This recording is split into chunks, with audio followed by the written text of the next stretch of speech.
This video we're going to go over the mounting, what comes in the box with our GT3 mirror plates that go on the 280ZX. So you can see this one's already mounted. We got the GT3 mirror along with the mounting setup that we've created here. So this one's on the driver's side. Now we're going to go to the passenger side and we'll show you how we put it on. So on this side, we removed the factory mirror.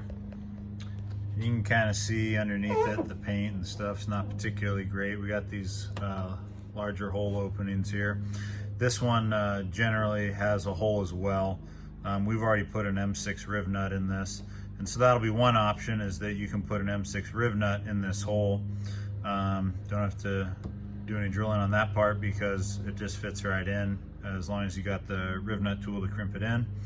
If you don't want to do that, you can use a nut on the backside. It's just hard to get to, and you have to take the door panel off. So if you want to do this with leaving the door panel on, then putting a riv nut in here is going to be the ticket. And then we're also going to drill two holes here and put two M5 riv nuts in there. And you'll also have our plate, as long as a custom gasket that we made that goes on here to cover up all these holes underneath the plate. So here we've got the GT3 mirror that we're going to put on this side.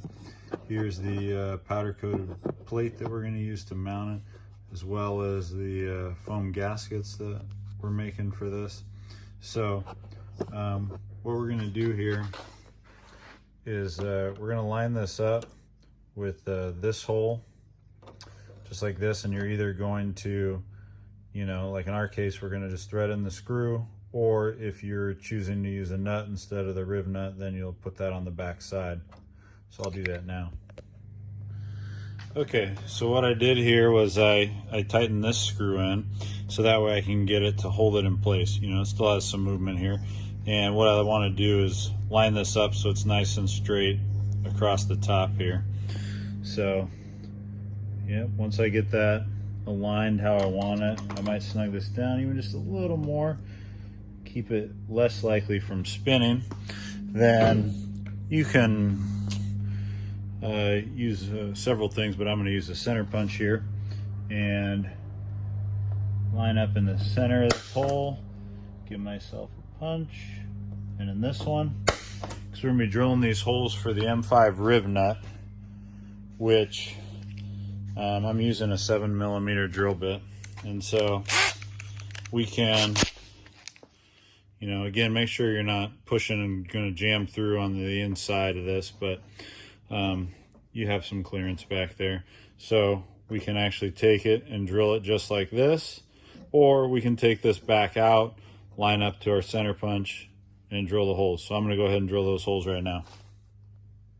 Okay, so now that I got these two new holes right here, I like to take a little deburr tool and clean off any burrs that we might have.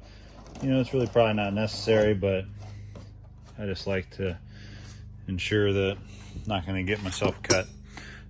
So now in those two new holes that we did, we're going to take our M5 riv nuts and install those.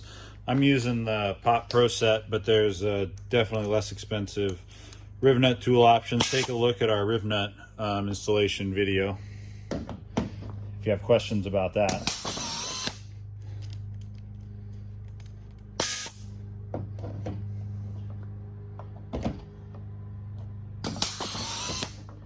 So now that we have our two M5 riv nuts in, and again, I have that M6 riv nut in place, but you don't have to do that one. If you just have the tool for an M5, you can put a nut from the back side. So now what I'm going to do is I'm going to take this gasket that lines up with our plate, get that position. I'm going to put this M6 back in again into that first riv nut, or again, if you didn't put that in, you can use the nut on the back side.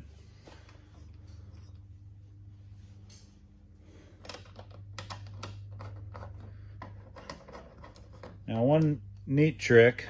These holes are all lined up. It's not gonna be any issue on this one, but if for some reason you're just barely off on trying to get these to line up after you install them, a neat trick is to actually run a tap into the holes, and it actually, if you needed to go into the side of the material at all because you got your alignment slightly off, but shouldn't be necessary if you're following the steps. So now that that's sitting there, I'm going to get the mirror positioned, and then we'll go ahead and put that on. So here is our carbon fiber GT3 mirror. It comes with some of these countersunk M5 screws that we're going to thread into those two M5 rib nuts. And again, one of the things about like the plate and the gasket is it covers up the factory holes, so you don't need to weld up those large gaps that are there. So I'm going to go ahead and get these started and go from there. Okay, so here's the mirror all installed with our mirror brackets.